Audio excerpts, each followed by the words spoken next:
सरगोदा का मेरा जन्म है वैसे, 45 बॉर्न हूँ मैं। लेकिन मुझे वहाँ तब मैं 2.25 साल की थी जब पाकिस्तान बना, जैसे मेरी दादी बताती हैं, बौजी हमारे बताते हैं। तो मुझे कुछ भी याद नहीं है। बड़े ब्रदर मेरे से 1.5 साल करीब बड़े हैं, तो उनको कुछ कुछ याद है। और हमारा नया स्कूल बौजी ने बनाया था, अपने स्कूल बिल्डिंग नई अपनी बनाई थी उन्होंने, घर भी बनाया था। और वो अभी शुरू ही हुआ था तो पार्टीशन हो गया, सबको आना पड़ा वहाँ से। तो वहाँ से कुछ ला नहीं सके। लेकिन हमारी दादी बताया करती हैं कि मैं गोल्ड सारा ले आई अपने बच्चों का, और पॉकेट्स लगवाए मैंने अंडर गारमेंट्स में, उसमें रख के। और गोरी चिट्टी तो वैसे ही बहुत है थी हमारी दादी, तो ऐसे ही सिर अपना लपेट के, जैसे वो कपड़ा सिर पे करके, वो एक वो ओढ़नी ओढ़ा करते थे पाकिस्तानी लोग ना, बुर्का भी पहनते थे, बट ओल्ड लेडीज़ कभी कभी चुन्नी भी कर लेती। तो उसी तरह से हमारी दादी ने सिर भी ढक लिया और सारा गोल्ड अंदर पॉकेट्स में डाल के और निकल आई लेके, तो बच गई हम। गोल्ड सारा हमारा आ गया था, बाकी कुछ नहीं ला सके हम। स्कूल छोड़ दिया और बिल्डिंग वहीं रहा और घर रहा, सारा सामान, बाकी कुछ नहीं लाए। उसके बाद हम लोग आए सबसे पहले फर्रुखाबाद में, फर्रुखाबाद, पहले फ़र्क और पीछे बात, ऐसे कहा जाता है इसके बारे में। तो कुछ साल वहाँ रहे। वहाँ का मुझे याद है, घर वो बहुत पुराना और एक बड़ा सा अंदर वेड़ा था उसमें, घर में। और रूम हमारे बहुत, एक ही रूम था हमारे पास, बहुत बड़ा सा, जैसे 2-3 कमरे यहाँ से मिला दिए जाते, इतना लंबा सा एक रूम था। और उसमें एक कुआं था, वो मुझे याद है। और आसपास हमारे मुस्लिम घर भी बहुत ज़्यादा थे। और मैं तब छोटी थी तब, तो मैं कभी कभी उनके घर जाके कुछ खा आती थी तो मुझे बहुत डांट पड़ती थी। तो हमारी दादी क्या करती थी, अगर अगर अब तूने खाया तो इस कुएं में तुझे लटका दूंगी। इसलिए मुझे वो कुआं तो बहुत याद है अच्छी तरह से। फिर उसके बाद नए सिरे से काम शुरू किया। मौजी ने जब पहली ट्यूशन गई तो उन्हें 5 रुपये मिले थे, 5 रुपीज़ उस टाइम में बहुत बड़ी बात थी। और फिर उसके बाद लखनऊ आ गए। मौजी ने बीएड नहीं किया हुआ था, तो वो एलटीसी कहलाता है, इक्विवेलेंट टू बीएड, वो उन्होंने वहाँ से पढ़ाई करी। तो हम लोग ननिहाल में ही रहे उस टाइम। उसके बाद बाजू को जॉब मिला कानपुर में, तो उन्होंने हम कानपुर शिफ्ट हो गए। मेरा भी एडमिशन हो गया था स्कूल में, तब भाई का भी हो गया था। वहाँ से फिर हम आए, बाजू को गवर्नमेंट जॉब मिला दिल्ली में कानपुर के बाद। थोड़ी देर हम एक और जगह पे भी रहे, लखीमपुर खीरी, वहाँ भी रहे। बाजू ने टीचिंग में वहाँ भी जॉब लिया था। वो भी छोटी लाइन पड़ती, यूपी में कहते हैं। वहाँ भी रहे हम कुछ देर। वहाँ से फिर हम कानपुर आए। कानपुर में हमारी बुआ जी भी बड़ी वहीं रहती थी, 5 नंबर गुमटी उसका नाम है जगह का, जहाँ हम रहा करते थे तब, गुमटी नंबर 5। और अब शायद उसका नाम मॉडल टाउन हो गया है। और वहाँ पर मेरी पढ़ाई शुरू हुई। हमारे घर के आगे गुरुद्वारा था, वहाँ मैं जाया करती थी। मुझे पता है हम लोग बाहर बहुत खेलते थे। और फिर उसके बाद आए हम दिल्ली। बाजू को गवर्नमेंट जॉब मिला दिल्ली में, तो दिल्ली में हम आके चांदनी चौक में रहे। तो पापा था थोड़ा बड़ा था, तो बाजू ने उसका एडमिशन करा दिया, तो अपने साथ ही ले जाते थे। उनका तिमारपुर स्कूल था, तो तिमारपुर चांदनी चौक से बहुत दूर पड़ता था, तो उसे साथ ले जाते थे वो। लेकिन मेरा एडमिशन फिर उस साल नहीं हुआ। 1 साल के बाद फिर हम वहाँ से शिफ्ट हुए तिमारपुर। वहाँ फिर मेरी गवर्नमेंट स्कूल में पढ़ाई शुरू हुई। और पापा तो बाजू के स्कूल में भी पढ़ता था, तो सारी मेरी एजुकेशन 11th तक वहीं से है, दिमागपुर से। आप वो भी बता दो ना, और हमारी, चांदनी चौक वाला घर के बारे में बता दो। हाँ, चांदनी चौक का घर हमारा जो था, वो एक अभी भी याद है उसकी, बहुत ताज़ा हो जाती है मेरे दिमाग में कभी कभी। वहाँ हम बारात देखा करते थे, वो हमें बहुत अच्छा लगता था। तो वहाँ पर पहले लेडीज़ नहीं जाती थी बारात में, तो वहाँ लड़कों को लड़की बना के, साड़ियाँ पहना के, उन्हें सलवार सूट बना के, खूब मेकअप करके, ऊपर सिर पे वो बाल नहीं लगाती थी, तो वो एक बांध लेते थे कपड़ा, और फिर वो डांस होते थे आगे। और हाथों में कुछ बर्तन होते थे, वो उसी को बजाते थे वो लोग, जैसे कटोरे हो गए या फिर कुछ और तरह का इंस्ट्रूमेंट वो बजाया करते थे। और बैंड वाले नहीं होते थे उसमें? बैंड वाले होते थे, बट घोड़े पे जैसे जा रहे हैं, रथ पे भी जाते थे अच्छे लोगों की, जो बारात, बहुत अमीरों की बारात होती थी। तो वो जो डांस होता था, लड़का जो लड़की बन के नाच रहा होता था, उसे हम बहुत देखने का बड़ा शौक होता था। तो छज्जे उनके बहुत पुराने पुराने बने, मकान चांदनी चौक के बहुत पुराने, तो उस पर लटक जाया करते थे हम लोग। डांट भी पड़ती थी, फिर भी वो बारातें देखने के लिए हम लोग ना घर से चोरी ऊपर छत पे चले जाना, उसमें गैलरी में आ जाना, वो देखते थे हम लोग, बहुत अच्छा लगता था। रास्ते रुक जाते थे, ट्रैफिक सारा रुकता था, दुकानें भी वहाँ की, बाजार भी बहुत याद है अच्छी तरह से, सब कुछ सड़क पे ही बाजार लगता था, तो वहाँ से हम लोग कुछ कुछ ले आते थे अपने। तो चांदनी चौक तो मुझे बहुत अच्छी था, बहुत भीड़ वाला इलाका है चांदनी चौक। तिमारपुर में तो बहुत साफ़ सुथरा और गवर्नमेंट सारे क्वार्टर्स थे वहाँ पर, तो हम वहाँ पर फिर काफ़ी साल रहे। और हमारी बुआ जी एक रहती थी वहाँ पर, हमारे मतलब पिताजी की, बाबूजी की बुआ जी, उनके परिवार को क्या हुआ कि उनके घर में भैंसें थी काफ़ी सारी, और खूब अच्छे थे उस टाइम के, वो अमीर आदमी थे वहाँ पे। तो हमारे बाबूजी के फूफड़ जी, जो बुआ जी के हस्बैंड, वो बच्चों को लेकर तो निकला है, लेकिन उनकी वाइफ कहने लगी मैं कैसे छोड़ के जाऊँ सारा सामान, मेरे पास मेरी भैंस भी है, ये भी है, सारा सामान है, मेरा घर। उनका छोड़ने को मन नहीं किया। तो देखते देखते क्या वो जब निकल आए, उनके हस्बैंड और बच्चे, तो उनके सामने ही पीछे से वो आ गई पाकिस्तानी मॉब जो थी, और उनको उनके सामने ही काट दिया तलवार से। और उनके बच्चे अभी भी रांची में रहते हैं, वो परिवार पूरा अभी भी रांची में है। फादर और उनके बच्चे आ गए थे, वो नहीं आ पाए, उनको तो इस तरह से तो सुन के बड़ा ही दुख होता था, इस तरह का सब देखा गया वहाँ पर। तो बुआ जी आपको क्या क्या याद है पार्टीशन का? मेरे को तो ऑलमोस्ट सभी कुछ मतलब दिमाग में फिल्म की तरह घूमता रहता है, अपना पूरा बचपन। बहुत छोटी थी मैं, मुझे इतना याद है कि मुझे इवन जो वहाँ का हमारा चक जुमरा, जिला लायलपुर, अब तो वो इस्लामाबाद है, तो वहाँ का घर का भी थोड़ा सा एंट्रेंस याद है कि उसके ऊपर किशन भवन लिखा हुआ था, और आगे सीढ़ियाँ होती थी, वहाँ बैठते थे। मेरी एक सहेली थी मोहनी करके, हम दोनों खेलते होते थे। और फिर जब आना था यहाँ पर, तो पाप जी ने सब पूरा जेवर, पाप जी बताती थी कि 100 तोले उनका सोना था, 100 तोले हमारी दादी का था। तो वो दादाजी की जो तिजोरी में ही होता था, तो वो उन्होंने दादाजी को बोला कि मेरे को कुछ थोड़ा सा मतलब सोना निकाल दो उसमें से। तो दादाजी कहने लगे कि मैं अभी नहीं जा रहा, मैं आऊँगा तो सब लेके आऊँगा साथ में, तुम चिंता मत करो, तुम अपने बच्चों को लेके चली जाओ। तो उन्होंने कुछ वहाँ से लाने नहीं दिया, तो पाप जी ने जो बच्चों के पहनने के कपड़े थे बस वही उठाए, और कुछ नहीं उन्होंने उठाने दिया। और वहाँ से हम लोग ट्रेन के ऊपर बैठ के आए, क्योंकि और मुझे इतना याद है कि जब हम ट्रेन के ऊपर बैठे हुए थे, तो रेलवे स्टेशन के सामने बिल्कुल वो नंगी तलवारें लेके और ऐसे सब बैठे हुए थे। याद है आपको? हाँ, वो अभी तक मतलब वो दिमाग में घूमता है। और जब हम ट्रेन के ऊपर बैठे हुए थे, तो जैसे कोई वो ब्रिज आती थी, तो पापजी सब बच्चों को लेके और ऐसे एकदम से झुक जाते थे, और हम लोग सब नीचे ऐसे झुके होते थे, लेट मतलब ट्रेन के ऊपर लेटे हो समझो, इस तरह, क्योंकि इतनी इतनी नीचे वो जो ब्रिजेस थी ना, वो इतनी नीचे होती थी। और उसके बाद मतलब ट्रेन का रास्ता तो ज़्यादा नहीं था, मुश्किल से 5 या 6 घंटे का रास्ता था। तो इन्होंने सबने डिसाइड किया हुआ था कि हम आएंगे तो लुधियाना आएंगे, वे सब रिश्तेदार लुधियाना में ही पहुँचेंगे। लेकिन जैसे ही लाहौर आए, तो लाहौर में 8 घंटे हमारी गाड़ी खड़ी रही। तो जो वो वहाँ की मॉब थी, उन्होंने बोला कि इस ट्रेन को आगे नहीं जाने देंगे। तो लेकिन वहाँ पर वो कुछ उनकी वो मीटिंग वगैरह हो रही थी जवाहरलाल नेहरू की और वो सब की। तो फिर ये हुआ कि वहाँ से भी कोई ट्रेन कट के नहीं आएगी, यहाँ से भी कोई ट्रेन कट के नहीं जाएगी।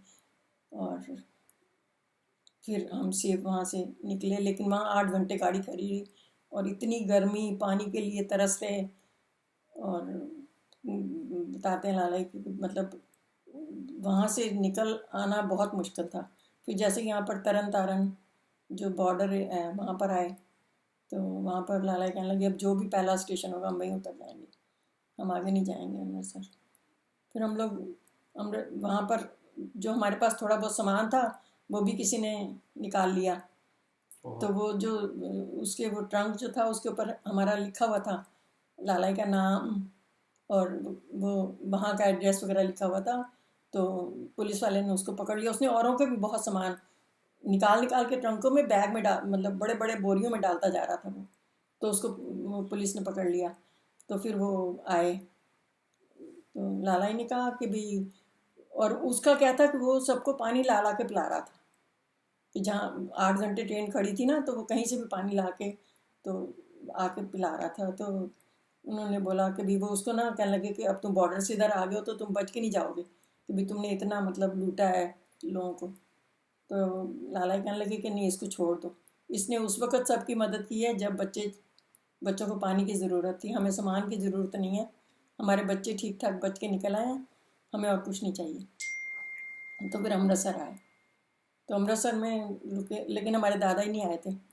तो रोज़ वो टेलीग्राम करते थे लाला ही उनको। तो वो कहते थे कि नहीं, मैं लेके आऊँगा, चिंता मत करो। तो वहाँ के जो थानेदार थे वो उनके अच्छे फ्रेंड थे। तो वो महीना रहे वहाँ पर दादा ही। तो उसके बाद जो हमारी बहुत बड़ी वहाँ पर ना बुक्स की शॉप थी। तो वो बुक्स की शॉप तो उन्होंने तभी, वहाँ के जो थे मतलब मोहम्मदन, उन्होंने हड़प ली। घर के ऊपर भी उनकी नज़र थी। तो फिर जो वहाँ का थानेदार था वो कहने लगा कि अब हम आपको नहीं बचा सकेंगे, अब आप चले जाओ। तो भाई, क्योंकि अब कुछ नहीं हो सकता, कि पहले तो उम्मीद थी ना कि शायद लोग वापस आ जाएंगे या कुछ है, तो कुछ नहीं हो सकता। फिर मतलब दादाजी हमारे तिजोरी खोलने लगे। तो वो जिन्होंने घर उठा लेना था वो आ गए और कहने लगे कि भाई, यहाँ से तो हम आपको सुई भी नहीं उठाने देंगे। तो फिर दादाजी ने बोला कि मैं किस मुंह से जाऊँगा, मैंने तो बोला है उनको कि मैं लेके आऊँगा सब कुछ। तो फिर वो जो थानेदार था वो कहने लगा कि अच्छा, आप इसमें से एक कोई भी चीज़ उठा लो। तो तब दादाजी वो कानों की झुमकी थी वो एक लेके आए। कुछ भी मतलब उनको और कुछ नहीं उठाने दिया उनको। उनको बोला कि ये हमारी गारंटी है कि हम सही सलामत आपको यहाँ से निकाल देंगे, रास्ते में आपको कुछ हो जाता है तो कोई जिम्मेवारी नहीं हमारी। तो दादाजी हमारे बड़ी मुश्किल से बच के आए थे। और फिर जो हमारी नानी थी वो तो काफ़िले के साथ आई हैं। मतलब काफ़िला वो पैदल चल चल के आता है, उससे आई हैं वो। और उन्होंने आते आते उन्होंने हाथों में एक वो सूतड़ा बोलते हैं, तो उसको बहुत बड़ा कंगन होता है, वो पहना हुआ था। तो वो बताती हैं, पता नहीं 12 के पता नहीं 15 तोले का था। तो वो उनके वहाँ से कोई आ रहे थे तो उन्होंने उनको दे दिया। कहने लगे कि अभी तुम तो बाहर जा रहे हो या कुछ है तो तुम ये ले जाओ। तो वो कहने लगे कि भाई, हम देंगे आपको कहाँ पर। तो कहने लगे हम लुधियाने जाएंगे, अगर हमारी किस्मत में होगा तो मिल जाएगा, लेकिन आप ले जाओ। और वो कुछ भी, सिर्फ गठड़ी में थोड़े से कपड़े बच्चों के, वो उन्होंने सिर्फ उठाए और वो वहाँ से नानी हमारी, मामा ही थे, नाना जी मतलब और मामा जी। और तो वो काफ़िले के साथ आए। थोड़ी दूर चलते थे, फिर कुछ किसी को पकड़ाते थे, इतना सा पानी लेने के लिए भी तरसते थे रास्ते में। तो बड़ी मुश्किल से वो पहुँचे थे। तो और जो हमारी पाप जी की मामी जी हैं वो तखत हज़ारा में थी। उन्होंने, जो उनके मामा ही थे, पाप जी के मामा जी, वो ट्रक लेने के लिए गए, सामान लेने के लिए। वहाँ का थानेदार कहने लगा कि आप चिंता मत करो, तो आप, तो उन्होंने सारा सामान उन्होंने बोला कि अब वापस तो यहाँ कोई नहीं आएगा। तो वो कहने लगे कि ठीक है, हम ट्रक लेके, वो जो जेंट्स थे वो ट्रक लेने के लिए चले गए और लेडीज़ जो थी वो घर में थी। तो उनका एक कोई मतलब बहुत वफादार नौकर था। तो वो कहने लगा कि आप हमारे घर चलो, यहाँ पर घर सेफ नहीं है, आप हमारे घर चलो। तो उन्होंने सारा सोना जो था वो बांध लिया और वो उनके घर चली गई। जो लेडीज़ थी, पाप जी की मतलब 2 मामियाँ थी, उनके आगे बच्चे, वो सब उनके घर चले गए। और उन्होंने देखा, उन्होंने उनको बहुत अच्छी तरह से खाना वाना खिलाया, सब कुछ किया। और उसके बाद उन्होंने देखा कि वो ना अंदर जाके तो अपने जो तलवारें हैं ना वो उनको शार्प कर रहे हैं। तो जो उनका एक नौकर था ना कोई, उसने कहा कि इन्होंने तो इनका नमक खाया हुआ है और इन्हीं को ये मतलब वो कर रहे हैं। तो उन्होंने आके उनको बोला कि भाई, अगर आपको ज़िंदगी प्यारी है तो मैं आपको निकाल देता हूँ, यहाँ पर आप सेफ नहीं हैं। तो उसने उनको, जो उनके पास जो सोना था, जो कुछ था, वो तो उन्होंने पहले ही उनसे लेके रख लिया कि ये सेफ़ नहीं है आपके पास, हमें दे दो, हम आपका ये संभाल के रख देते हैं। और फिर जब उसको पता लगा, उनके सर्वेंट को, कि भाई ये तो इन सबको मतलब कत्ल करने वाले हैं रात को, तो उसने उनको निकाल दिया और जो वहाँ का थानेदार था उसके घर पहुँचा दिया। और फिर जब वो मामा ही आए, उन्होंने देखा तो थानेदार ने, ट्रक तो क्या कुछ मतलब उठा ही नहीं सकते थे, कुछ नहीं था, तो काफिले के साथ वहाँ से वो लोग निकले। और वो बताते हैं कि हमें बच्चों के लिए इतना सा पानी लेना होता था ना, तो एक चूड़ी उतार के देते थे उनको जो हाथ में पहना हुआ था, और जब यहाँ तक आए थे तो हाथ में एक रिंग भी नहीं थी। मतलब सब कुछ रास्ते में देते देते वो यहाँ तक पहुँचे थे। लेकिन यह है कि वो आगरा गए तो आगरा उनको घर ऐसा मिला पूरे का पूरा जैसे कोई छोड़ के गया होता है। तो मतलब वो सब तो बाकी का कुछ नहीं मिला, लेकिन ये था कि घर उनको रहने के लिए घर मिल गया। तो हम लोग तो खैर अमृतसर रहे 2 महीने। मतलब वही बुरी हालत थी, मेरे को टाइफाइड हो गया, पापा ही की वो फ्रैक्चर हो गया बाजू में, तो हमें 2 महीने वहाँ रहना पड़ा। उसके बाद फिर हम फर्रुखाबाद आए। हमारी एक फर्रुखाबाद मतलब मासी थी, पाप जी के मामा की बेटी, उनके हस्बैंड मिलिट्री में थे, वो रहते थे फतेहगढ़। तो उन्होंने बोला कि आप सब यहाँ पर आ जाओ, तो हम लोग सब एक ही घर में रहे। विमलेश, हम लोग सब एक ही घर में थे। अच्छा। हाँ, उसमें हमारी मासी भी, ये विमलेश्वरी भी, हाँ, उसका नाम था पुराना कोठा पारचा, जहाँ पर हम रहे हैं पुराना कोठा पारचा। नीचे और ऊपर मतलब 4 फुट, मतलब 4 समझो 4 उसके पार्टीशन टाइप करके सब लोग, हाँ, एक एक कमरा सबके पास मतलब। तो वहाँ रहे। फिर ये लोग तो वहाँ से जल्दी चले गए, हम लोग वहाँ पर रहे काफ़ी देर। फिर उसके बाद हम वहीं पर, हमारी एजुकेशन सारी वहीं से हुई, फर्रुखाबाद से। लाला ही तो आ गए थे, कानपुर आ गए थे, लेकिन हम लोग वहीं रहे। फिर 12th तक मैं वहीं पर पढ़ी। उसके बाद फिर मैं शिमला चली गई। लेकिन ये था कि पाप जी हमारे बहुत रोते थे। पाप जी अपने अपनी कभी कहते थे मेरे पास ये सोना था, मेरे पास गोखड़ू थे, आज सिंगार पट्टी थी, गोखड़ू थे, फूलमौली थी, चांपा। कहते थे एक मेरे गोखड़ू ही कहते होते, कहते 20 तोले के, कहते मैं एक गोखड़ू ही ले आती तो मैं अपने बच्चों की शादियाँ कर सकती थी। उनको बहुत फील होता था। और वो कहते थे कि भी उस वक़्त क्या होता था कि सोना, कुछ तो सोना थोड़ा बहुत तो पहने रखते थे। और पाप जी के यहाँ पर पूरे होल थे कान में ना, हाँ, मुझे याद है। 10 या 12 होल थे। तो पाप जी कहते उसमें वो बालियाँ होती थी छोटी छोटी ना, वो पहने रखती थी। और कहीं जाना होता था तो हमारे दादाजी वो तिजोरी खोलते थे और वो निकाल के दे देते थे, रानी हार और फूलमौली और गोखड़ू, वो सब निकाल के दे देते थे। वो कहती है वो हम पहन के चले जाते थे, और जैसे ही किसी फंक्शन से वापस आते थे आके उतार के और उसी वक्त दे देते थे, वो तिजोरी में रख देते थे। तो वो मतलब एंड तक उनको वो बहुत याद रहता था कि मैं, मेरे पास कुछ भी वो, फिर जो पाकिस्तान में रह गया हमें तो कुछ भी नहीं, मतलब कुछ भी नहीं उठा के ला पाए थे, सब कुछ वहीं का वहीं रह गया था। अमेजिंग स्टोरी है ना। पर अभी भी कई बार याद आता है ना, तो मतलब कुछ अगर कई बार सोचो तो मैं विजुलाइज कर सकती हूँ कि हमारा जो मतलब वो पाकिस्तान में घर था। एक मुझे याद है कि सीढ़ियाँ चढ़ के पहले क्या होता था कि लेडीज़ को ना बर्तन चमकाने का बड़ा शौक होता था। तो पाप जी हमारे ने एक ऊपर था रूम, वो अभी भी मुझे याद है, उसमें बहुत बड़े बड़े ट्रंक पड़े हुए थे, बहुत बड़े बॉक्स जिसमें नए सारे बिस्तरे, पूरे नए बिस्तरे उसमें थे। और चारों तरफ ना ऐसे करके उसको परछत्ती बोलते थे। तो वो जो थी उसके ऊपर ग्लास कटोरियाँ वो सब सजा के ना, पूरे चारों तरफ वो मतलब बर्तन जो थे, थालियाँ ग्लास चम्मच ऐसे वो सजाए हुए थे।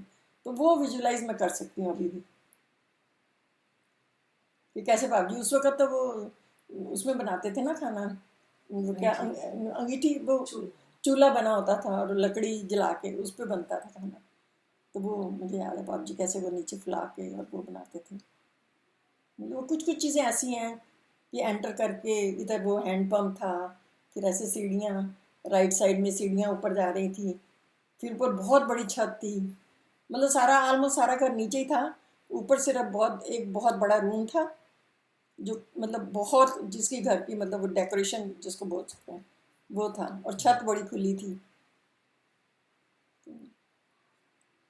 रात को उस वक्त लोग पहरे देते थे सब छत पे चारों तरफ अपनी फैमिली को सपोर्ट करने के लिए। पबजी कहते पहले तो मतलब हिंदू मुसलमान का कुछ ऐसा था ही नहीं, बहुत प्यार था। दो घर छोड़ के तो पबजी नाम भी लिया करते थे उनके। और जहाँ पर नानी जी थी वहाँ पर तो खैर था ही वो पिंडी पटियान जो था। तो कुछ ऐसा उस वक़्त कोई वो भेदभाव नहीं था कि ये हिंदू है, ये मुसलमान है या कुछ है। बहुत प्यार था आपस में। तो ये लोग तो कहते हैं हम सपने में भी नहीं सोच सकते थे कभी ऐसा भी हो सकता है कि भी पार्टीशन में हम यहाँ से छोड़ के तो हम कहीं बाहर चले जाएंगे या कुछ है। ये था कि थोड़े दिन की बात है, फिर हम वापस यहीं तो आना है हमने।